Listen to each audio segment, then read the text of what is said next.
Thank you everyone for joining today's webinar.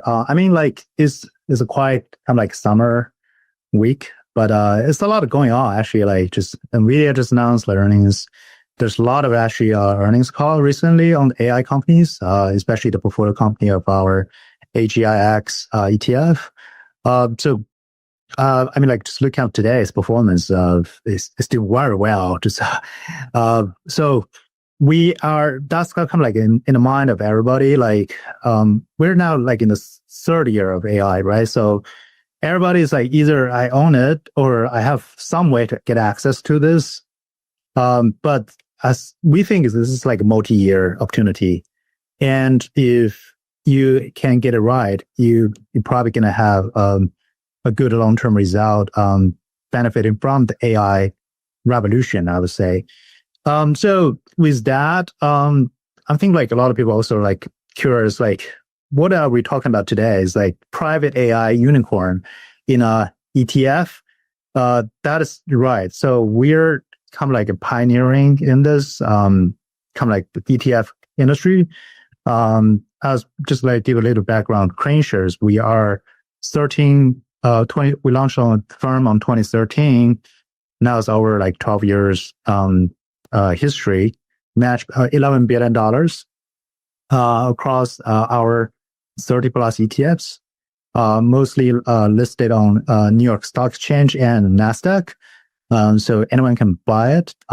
So that's kind of like our business setup. We are kind of like want to be very innovative, bring high conviction ideas, hard to get access markets to our investors. So, like in the history, we have been focused on a lot of categories, including a lot of China thematics, a lot of climate related alternatives, and also opportunities globally. So AI is one of our latest focus. We launched the AGIX ETF about a year ago, on July 17, 2024. That's kind of like the second year when everybody's already like widely used ChatGPT, getting used to, bring AI as part of their life in the work. But we don't think like most investors still is really lagging in terms of understanding the true power of AI and the potential of AI, or like how to really invest in AI. So that's why we partner with someone called Athena Capital Management. They're a bunch of AI native investors, engineers who are like venture capitalists, being in an industry forever, investing. They're early investor in companies like Anthropic, XAI, Perplexity. You probably heard some of the names.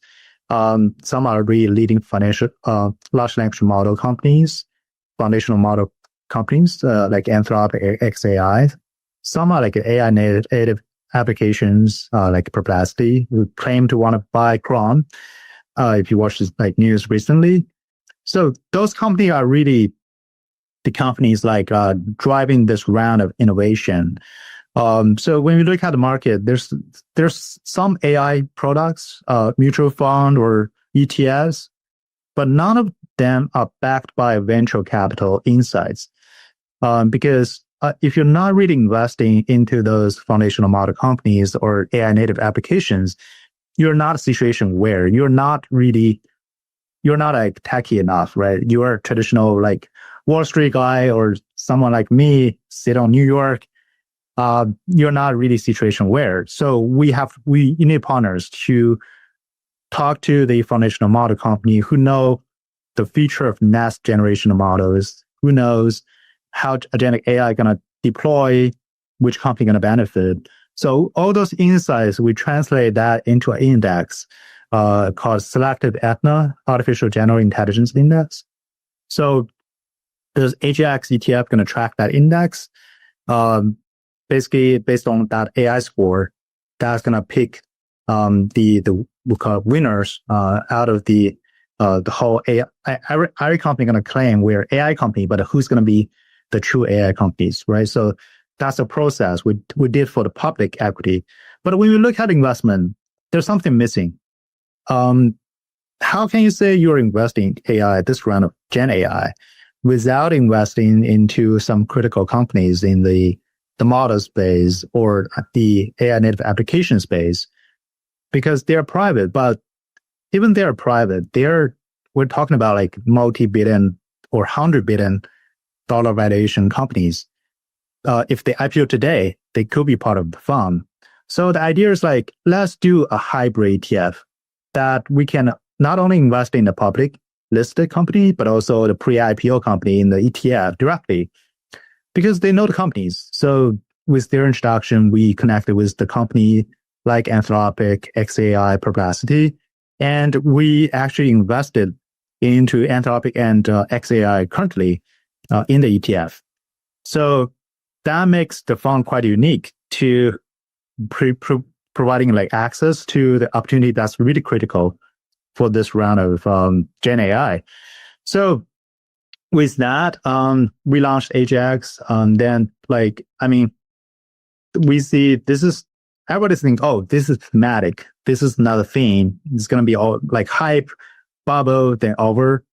Well, when we look at AI, there's a lot of themes, right? Like the short term, but AI fundamentally is more like a structural growth compared to a lot of other themes. Because just look at like this year, right? Like S&P was up like 10, 11%. Actually, 60% of that return contributed by AI names. So without AI, S&P is only like 3%, 4%. We have seen that trend like over the last 2 years.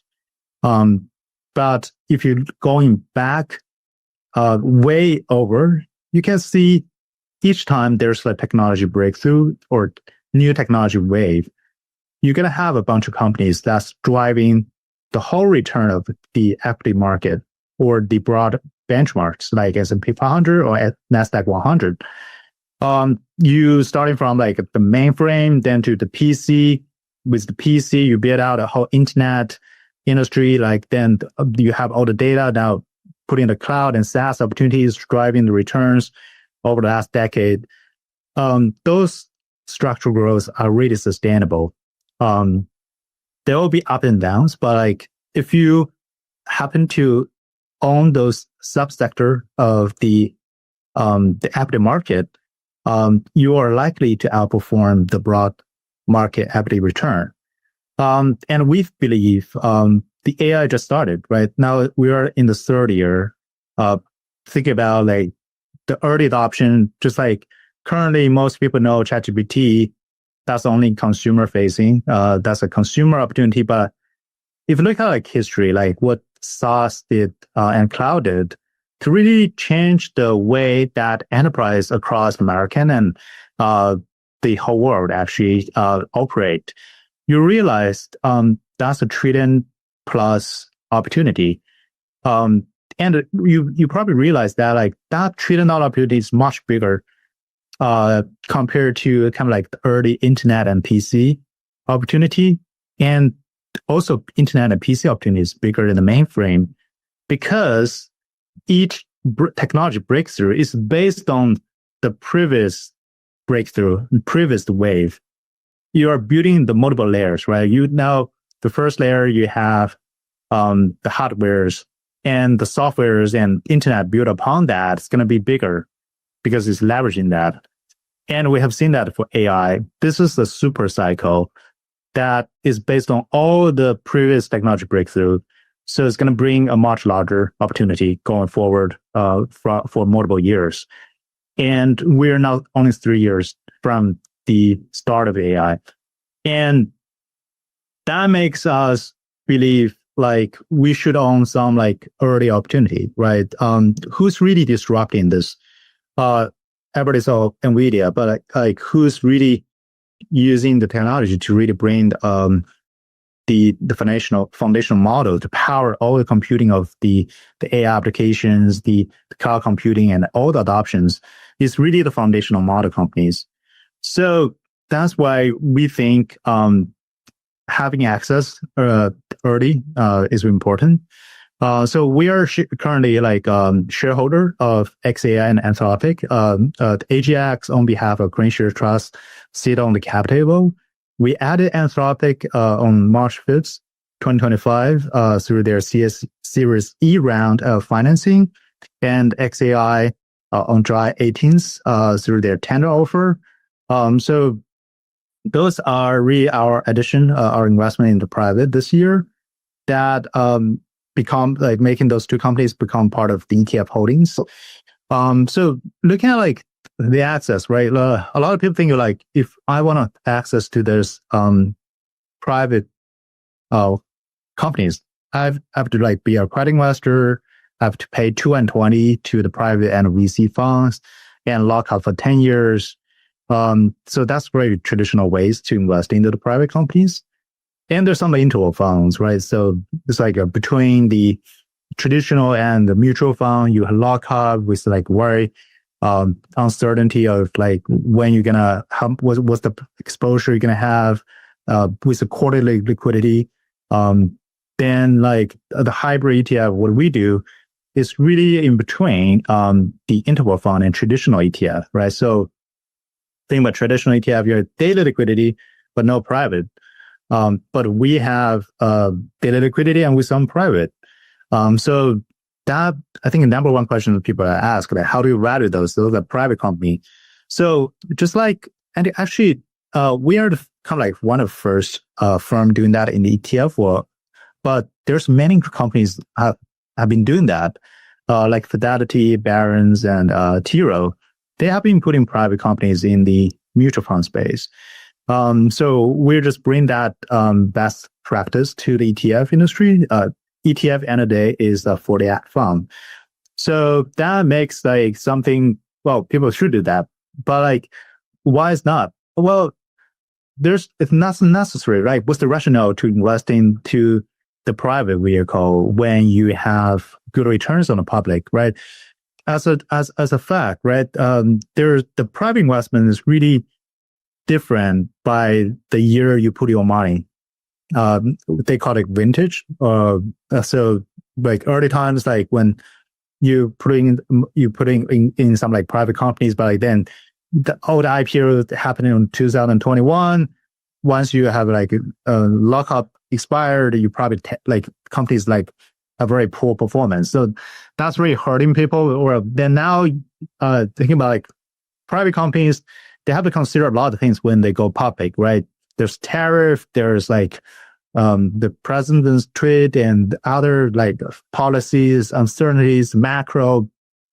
Why bother, right? If I just want to do business well, I just want to grow my business. Anthropic, I think their annual recurring revenue was like about $1 billion last year. At July, I think it's now approaching like 4 to 5 billion. So that type of growth is like amazing. But like, if they're like a public company, they're gonna go through the April Liberation Day and everything like that. So that's kind of like I think like that's why a lot of companies, especially even companies like with valuation of hundreds of billions, they're choosing to stay in the private longer. So that's why I like investors to, if you missed out those opportunities, you probably missed out a lot for the private side. Because once they become IPO, it's really hard to get access. Actually, look at like now just recently, I think like look at the Circle, Figma, right, CoreWeave, those IPO markets being really coming back. So like if you think about like the potentially this cycle of the private market, especially what we did is really late stage pre-IPO companies like Anthropic and XAI, and potentially in the future is very similar companies, is really capturing like this trend, right? The good companies tend to be in the private market longer, so you need to really get access. So haven't talked about the fair value, right? Like we are daily liquidity, so that's why we have just similar to what the practice that Vanguard, Fidelity, T. Rowe, and Barron's doing. They have a fair value committee. We do same. So we have a daily fair value committee to give a fair value to those private holdings. So that's reflecting in the NAV and the NAV, net asset value of the ETF. So that investor is really getting a fair value of those assets. And that's providing daily liquidity, and our AP is going to facilitate that. The public equity going to be in-kind transaction, and the private going to be cash transaction, creation and redemption for the ETF. So that's the mechanism of this fund. So that makes the fund unique because like you have access to some like companies probably you don't get access anywhere, right? So Anthropic, for people who are not familiar with that, they have a consumer-facing app called Claude.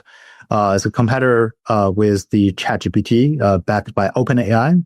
We think OpenAI is great because OpenAI is like kind of like the most popular consumer app in the Gen AI space. Everybody's like, if a consumer, you're gonna use ChatGPT because like it's famous, everybody knows it. But actually, if you're enterprise, things are a little bit different.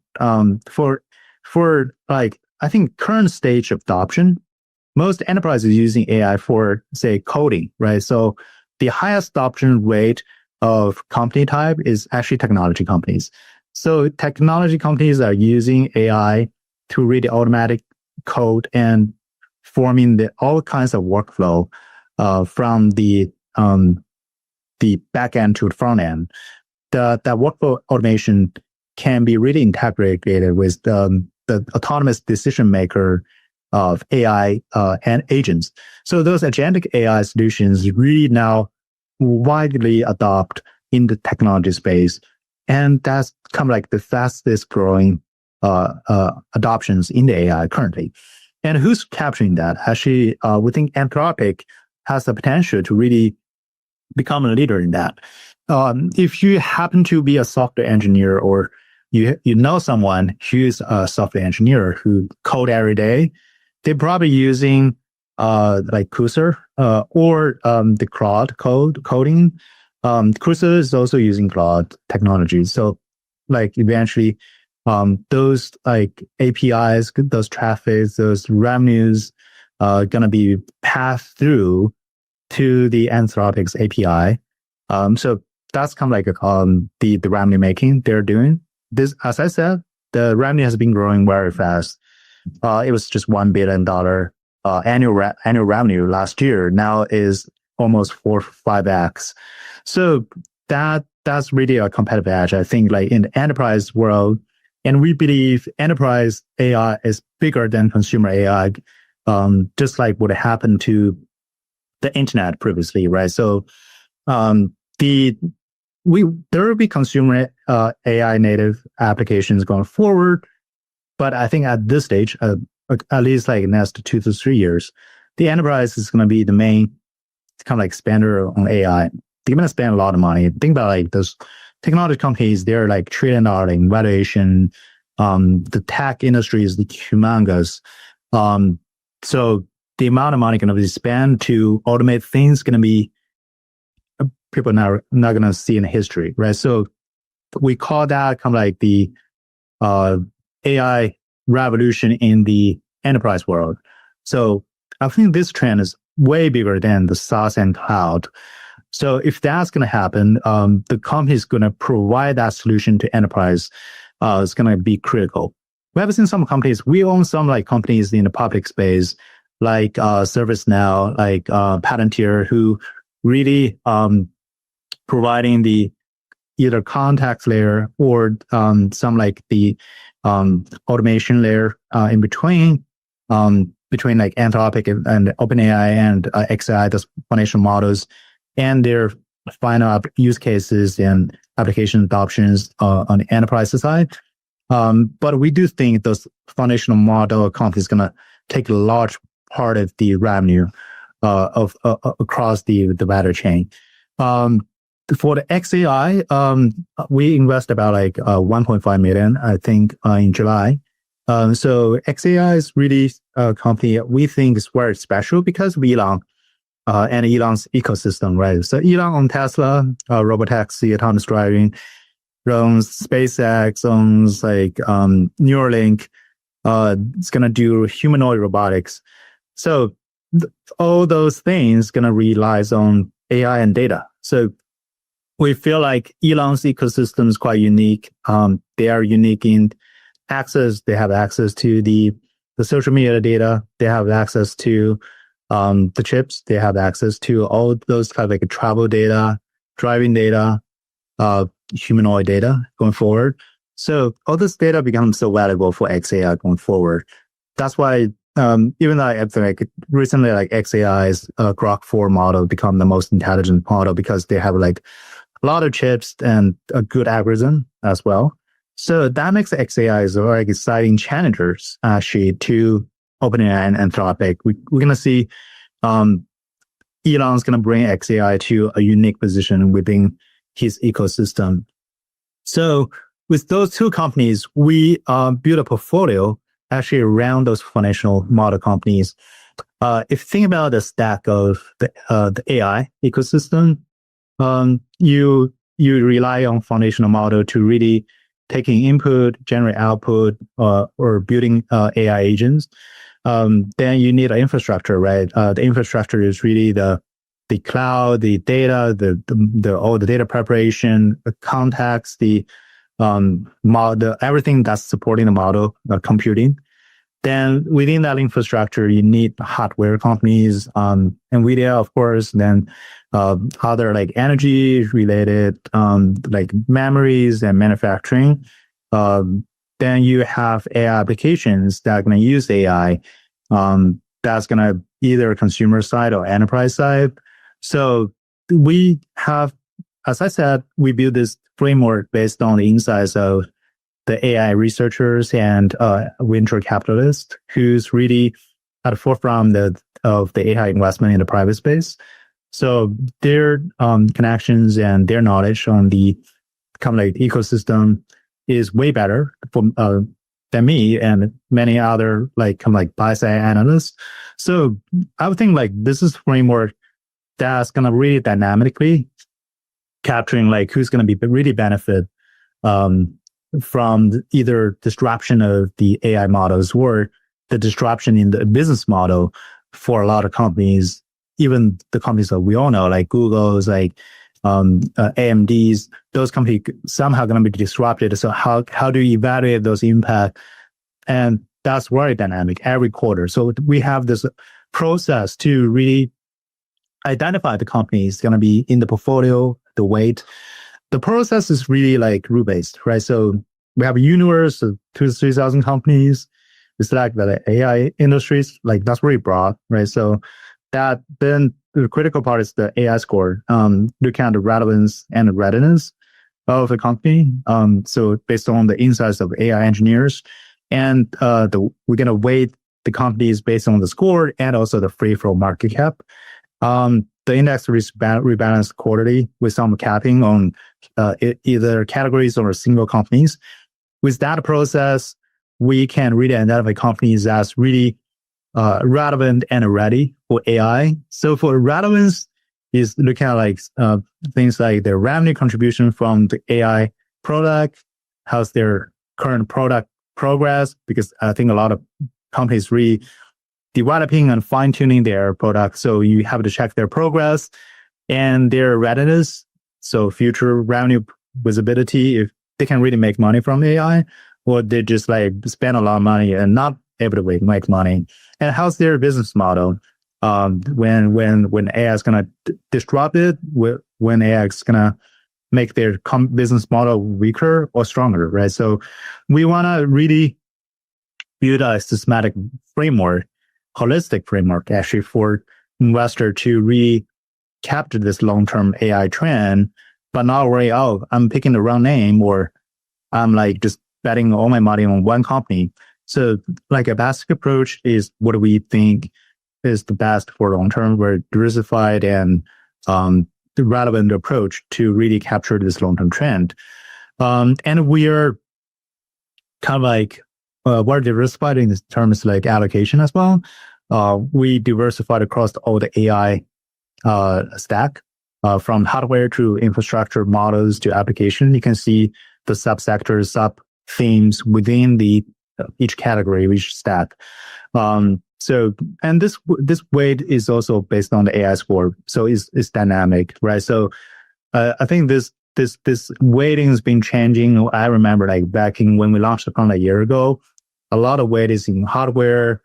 Then I think now a lot of like application infrastructure companies now becoming more crucial. Then they get a lot of the benefit, and the weight is more towards that. So going forward, it's going to be this trend is very similar, right? I think previous technology breakthrough, you have the value migrating from hardware to infrastructure applications. You have seen that in AI as well, but I think there will be some back and forth based on the latest dynamics and models and how the AI researcher thinks. So we have this quarterly process, really dynamic allocating between the three stats. And the performance is showing that the AGIX has really outperformed major growth or technology index since we launched the fund on July 17, 2024. You can see that we are like about 30%. I think this data is outdated. Sorry, it's as of like July 25th. But as of today, we're like 38%. So that's something like I think like investors should compare themselves on Bloomberg or Yahoo or any or KraneShares.com/AGIX. You can see the performance of the fund compared to Nasdaq 100, technology sector index, S&P 500, or semiconductor index. You can see there's some major outperformance out there because the framework we talked about, and because we think this is a long-term trend to really identify the company going to truly benefit from the AI, capture this structural growth going forward. And AI is volatile because I would think like just like any previous technology breakthrough, any technology, if you think about like NVIDIA, Amazon, Google, and Microsoft in the history, you have some meaningful drawdown. So that's kind of like, I want to remind everyone who's want to invest in technology and AI specifically, you should be careful if you're not really risk tolerant. So we think like AI at least has like a similar volatility compared to Nasdaq or technology sector. Just seems like semiconductor is more volatile, it's more like cyclical, but just generally technology has more volatility. But if you look at like AGIX risk adjusted return, it's not really it's not actually taking a lot more risk compared to like Nasdaq or technology sector. Is less volatile than semiconductors. So that makes actually AI, if you have a long-term horizon and you have a good risk tolerance, it's good long-term investment to really grow the capital. So with that, I think I talked a lot, but happy to take questions. I've seen some like Q&A questions. So before I do that, I just want to thank Michael and everybody again to join this discussion. For AGIX, we are ETF. We list the fund on Nasdaq, and all the fund information is latest information is available on KraneShares.com/AGIX.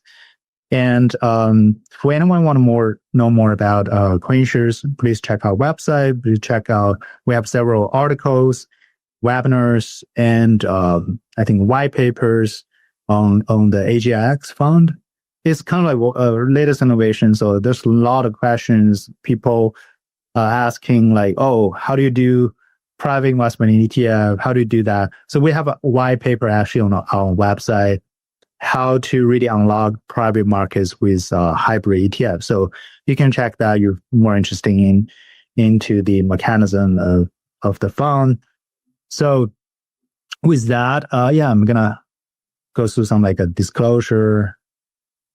Have to take some questions, or we can chat more about the AI. Okay, so the first question is, I'm at OZAC. I do not have access to the CDI. How do I get it?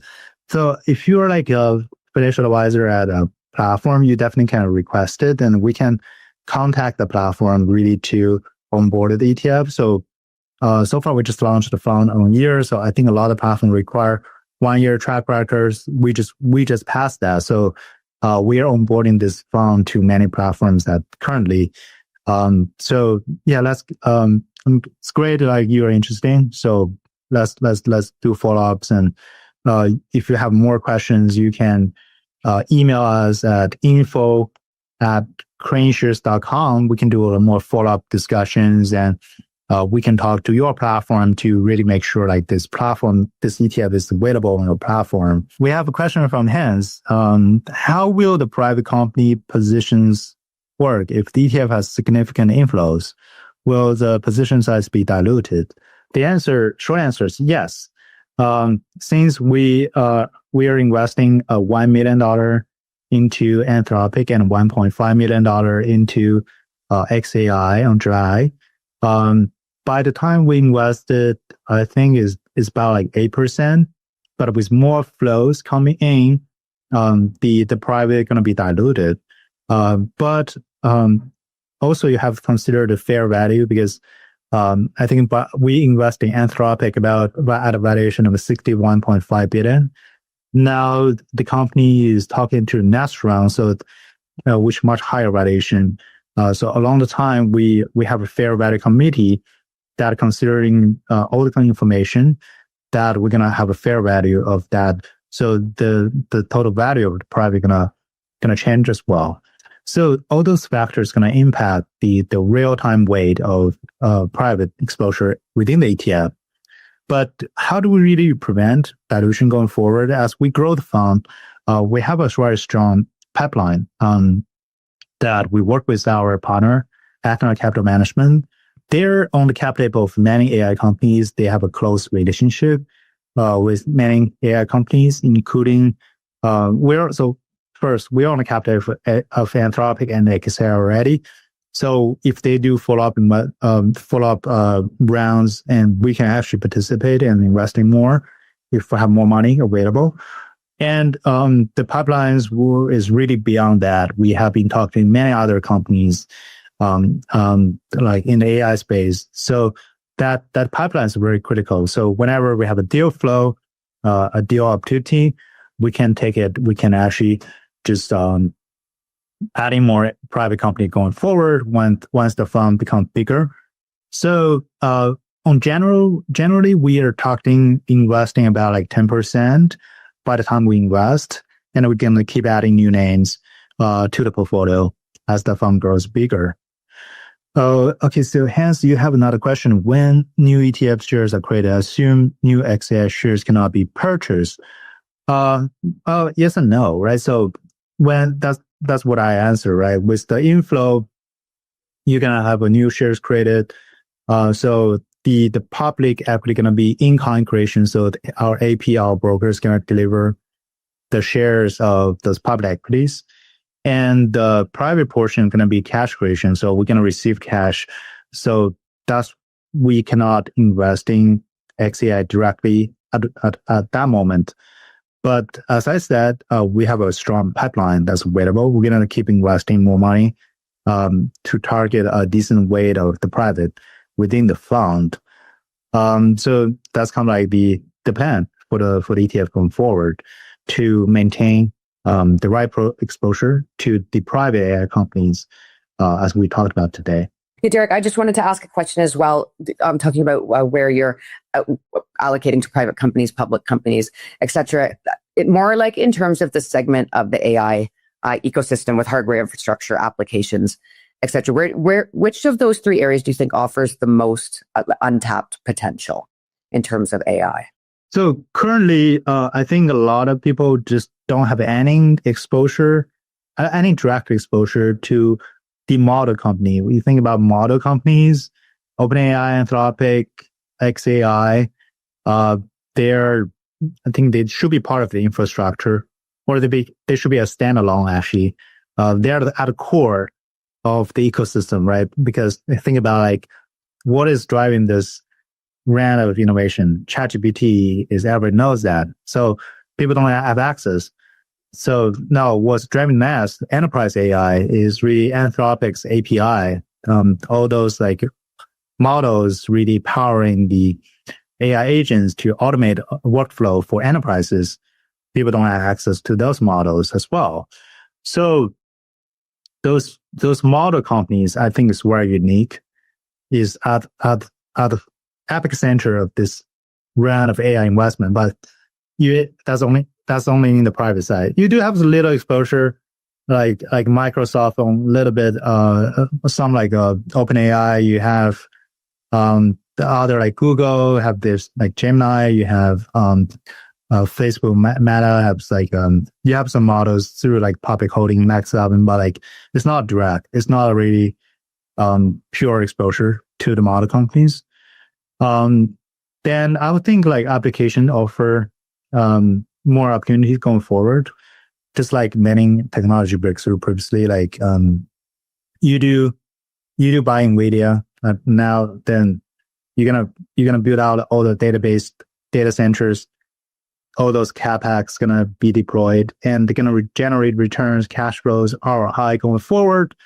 But all that is based on the application, right? So previously, we have seen that trend similar in the internet, right? Like the consumer apps, enterprise apps, all those, then those apps, those software companies now becoming like now multi-billion dollars from a few hundred millions. So then now $1 trillion now. So that trend is similar, I think, going forward, where companies can really build out AI applications is going to capture a big part of the value going forward. So that's potentially, I think, a future investment we're going to focus on is really AI native applications, maybe on the private side and public side. So that's kind of like the forward planning. Yeah. And then that relates as well to the AI score, right? When a company starts out being hundreds of millions and then goes to billions. So when you're adding private companies, you're looking at that they have a clear path towards monetization, right? And then how do you take that and work it into the AI score? Yeah, so that's part of the score we calling revenue visibility. So basically means like they can really make money going forward. So if you think about like, there's a lot of AI companies. If you think about like many other AI ETF, there are like 70, 80 companies. That's any company putting AI in their description or prospectus, earnings call, it's going to be screened as an AI company by the index provider, then it's included in the ETF. So we don't like that approach because I think going forward, every company, AT&T going to say, we're going to use AI. Chase going to say, we're going to use AI. But doesn't mean like that's good investment. Well, potentially, but like that's really relevant for this structural growth. You really have to look at how much impact from AI to this business model and how much monetization they can make. And there even some pure AI companies, like Kuser, like I talked about, is the private company. But I think a lot of the revenue eventually going to be passed through to Anthropic because they pay Anthropic for API to really making that software service available. So themselves, if themselves is not making a lot of money, but actually they rely on another company, we don't think that that's like healthy. So similar to many other public AI application companies, I think like if the company just like wrapping AI with a very thin margin, they're really not really creating a business model that's going to be you have like this like a flying wheel of monetization. It's really hard. I think especially at this stage when everybody's questioning the monetization. So investors become more picky on companies. I think there'll be a lot of questions, a lot of cautious going forward. If just company claim to be from the earnings call, you probably noticed that a lot of companies that we don't own, but like people thought, it's AI play, actually tanked after earnings call because it's not making money, right? So we have seen that trend for a year now. So that monetization, the business model is very important. And really, you need someone to, as I said, you really need someone to be situation aware. You have to talk to the model companies, application companies, so who are they providing service to, and who's actually generating a healthy moat that can really make money going forward. Is critical. It's not just like do keyword searching and finding AI in their description. Right. So then sort of a follow-up question from that would be, since you've been so involved in this space and you're critiquing and going over every company that's not only in your fund, but that you've decided to not have included in the fund, what surprises have you seen? We have seen, like, I think it's a lot of companies that people ask, well, why are you not owning this? So we have to explain like why. Right. So it's like, it's a little bit risky because like, what if the company's actually doing well? But like after 1 year, I think like compared to our holdings to the companies we don't hold, actually is for the period, like we're doing okay.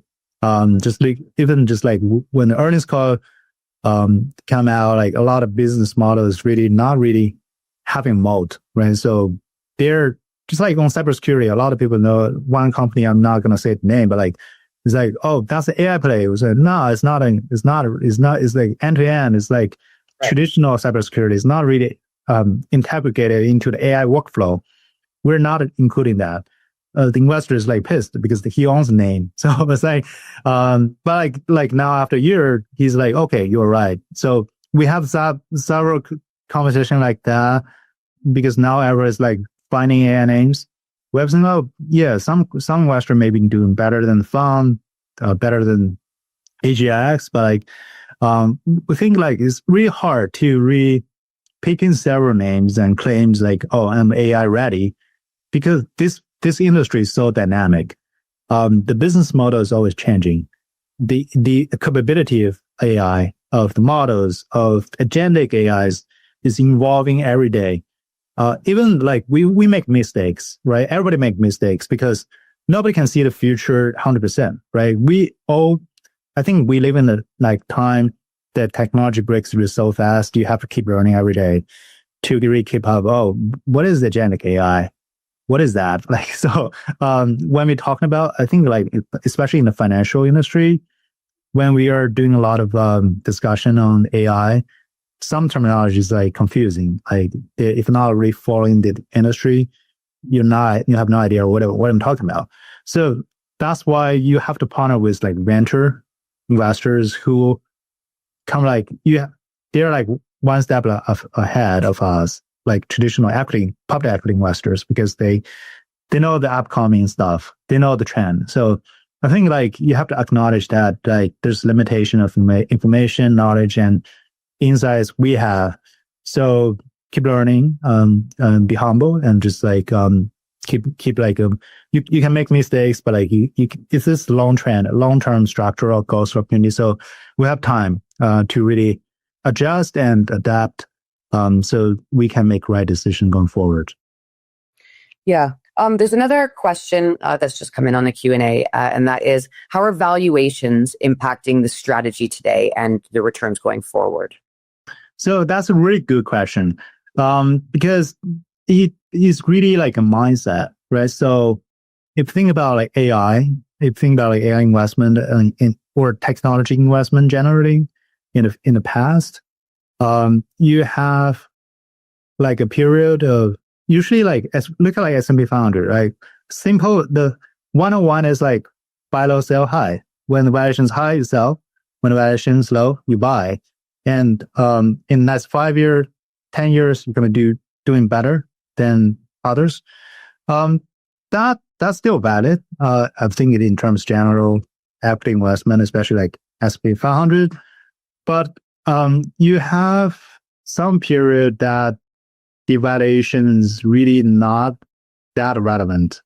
When you have, I think this is especially true when the internet was really taking off, and you have a period for high forward PE, but the subsequent 5-year return and 10-year return is amazing. So why is that? Because the 4P is for 1 year Ps, really look at next year. And without taking consideration of the long-term growth rate, right? So when you have a growth rate like this at the early stage, you have to look at the end game. So in 5 years, in 10 years, how much money the company going to make? What's the revenue? What's the earnings? You cannot just linearly calculating the growth return and forecasting the 4 PE ratio and determine, oh, that's the valuation. So I think like traditional valuations becoming tricky for this type of investment, especially when AI is like internet, I believe. So I think like considering valuation is important on the short term, right? So it could be when sentiment change, when tariffs come, there's some like short-term disruption corrections, that those high forward PE companies tends to be sold by short-term investors. So it depends on the strategy. You can do that, of course, right? So you can do some trading, risk management. You can write you can do like hedging if you want to manage risk. But it's challenging. It's hard to time the market, and it's short term. Usually, each correction, just like what happened this April, right? We have a huge drawdown actually across the market, especially tech and AI. But the rebound is way bigger than the drawdown. And actually, looking at a year to date, the AGIX hugely outperformed S&P 500 and Nasdaq 100. So how do you really manage that risk? I think like just as I said, you either be patient, long-term horizon, and then just embracing it, or if you're more risk aware, then you maybe do some hedging or like trading strategy to manage down the risk. But it's tricky. It's hard. I think a lot of people just missed it. A lot of friends like, oh, I sold like 50% of my portfolio during the April like tariff like other things. I never bought it back. Then I missed all the rally. So there's a risk upside as well. So just be careful. I think there's like just staying long term is a good strategy, but also if you want to manage risk, you got to be really smart, I guess. So okay, so I think there's next questions. Some of these companies are trading at 10x price to sales. Is that not a concern? How do you decipher who's going to win relative to extreme valuations?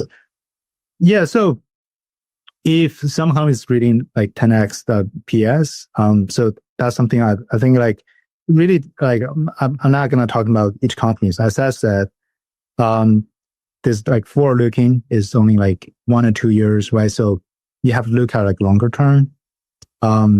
Then companies like you have to really think about how the analyst usually, when you look at like I think like internet or like just like either industry analyst or macro analyst or economist tend to be very cautious. I think like when some technology breakthrough happened during the internet era, right? So you have a lot of cautious. Even like today, I think like people talking about inflation could be a very like trigger recession or stagflation. Well, I think like in the short term period, those inflation can be like where like a macro topic can really drive the sentiment around.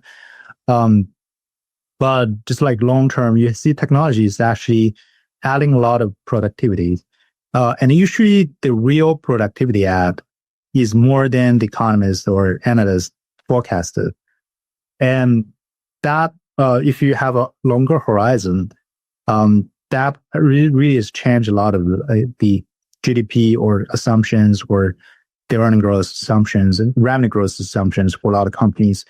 So that makes, I think like in the short term, those macro and valuations and all those things matters. But in the long term, you have long horizon, which I think I recommended for type of investment like this. You should have a very long horizon to really navigating through all the noises and all those kind of like corrections and disruptions along the way.